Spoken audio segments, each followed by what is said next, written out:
বিএনপির ভারপ্রাপ্ত চেয়ারম্যান তারেক রহমান ১৭ বছরের বেশি সময় পর ২৪শে ডিসেম্বর দেশে ফিরছেন। ওই দিনই পুলিশ সহ আইন শৃঙ্খলা রক্ষাকারী বাহিনীর প্রায় ২,০০০ সদস্য তার নিরাপত্তা কাজে নিয়োজিত থাকবেন। বিএনপির নিজস্ব ব্যবস্থাপনায় দলের চেয়ারপারসন ও সিকিউরিটি ফোর্সের সমন্বয়ে সমন্বিত নিরাপত্তা পাবেন তারেক রহমান। হযরত শাহজালাল আন্তর্জাতিক বিমানবন্দর থেকে এভারকেয়ার হাসপাতাল ও গুলশান অ্যাভিনিউর বাসভবন, অফিস এলাকা ও চলাচলের পথ ঘিরে কঠোর নিরাপত্তা ব্যবস্থা গড়ে তোলা হচ্ছে। পুলিশ ও স্বরাষ্ট্র মন্ত্রণালয় সূত্র বলছে, তারেক রহমান দেশে ফেরাকে কেন্দ্র করে স্বরাষ্ট্র উপদেষ্টার নেতৃত্বে এরই মধ্যে পুলিশের মহাপরিচালক সহ গোয়েন্দা সংস্থার প্রধানদের নিয়ে স্বরাষ্ট্র মন্ত্রণালয়ে বৈঠক হয়েছে। ভারপ্রাপ্ত চেয়ারম্যানের নিরাপত্তা নিশ্চিত করতে প্রাথমিকভাবে মাঠ পর্যায়ের কর্মকর্তাদের নির্দেশ দেওয়া হয়েছে। তবে নিরাপত্তা ব্যবস্থার চূড়ান্ত নির্দেশনা এখনও ঠিক হয়নি। সোমবার এ সংক্রান্ত চূড়ান্ত নির্দেশনা আসতে পারে।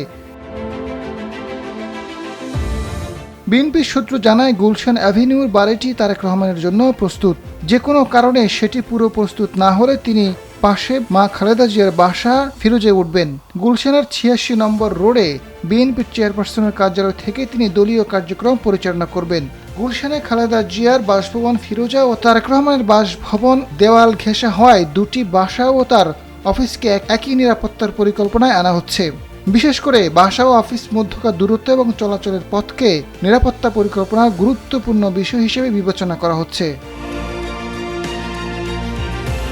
জানা গেছে, ২৩ ডিসেম্বর মধ্যরাত থেকে পুলিশের পাহারা শুরু হতে পারে। গোয়েন্দা পুলিশ, সাদা পোশাকে ও পোশাকধারী পুলিশ সহ আইন শৃঙ্খলা রক্ষাকারী বাহিনীর সদস্যরা নিরাপত্তায় নিয়োজিত থাকবেন। ২৫শে ডিসেম্বর তারেক রহমান দেশে ফেরার দিন ঢাকার বিভিন্ন সংস্থার প্রায় ২,০০০ সদস্য মোতায়েন করা হবে। বিমানবন্দর থেকে গুলশান পর্যন্ত প্রতিটি থানায় পুলিশি পাহারা থাকবে। গুলশান, বনানী ও বারিধারা এলাকায় অন্তত ৯টি চেকপোস্ট রয়েছে। এসব চেকপোস্টে ২৪ ঘন্টা ১৫০ শতাধিক পুলিশ দায়িত্ব পালন করছে। তারেক রহমানের আগমনকে ঘিরে ব্যাপক প্রস্তুতি নিচ্ছে বিএনপি। এই প্রত্যাবর্তনকে স্মরণীয় করে রাখতে দলীয় নেতাকর্মীদের সক্রিয় করা হচ্ছে। বিএনপির স্থায়ী কমিটির সদস্য সালাউদ্দিন আহমেদ জানান, তারেক রহমানের ঐতিহাসিক স্বদেশ প্রত্যাবর্তনকে কেন্দ্র করে বিমানবন্দর ও সংশ্লিষ্ট কর্তৃপক্ষের সঙ্গে বৈঠক হয়েছে এবং বিমানবন্দর থেকে গুলশান বাসভবন ও এভারকেয়ার হাসপাতাল পর্যন্ত যাতায়াত, নিরাপত্তা ও শৃঙ্খলা রক্ষার বিষয়গুলো নিয়ে আলোচনা করা হয়েছে। একই সঙ্গে অভ্যর্থনার স্থান যাচাই বাছাই করা হচ্ছে। আজাদ ফারুক, সময়ের আলো।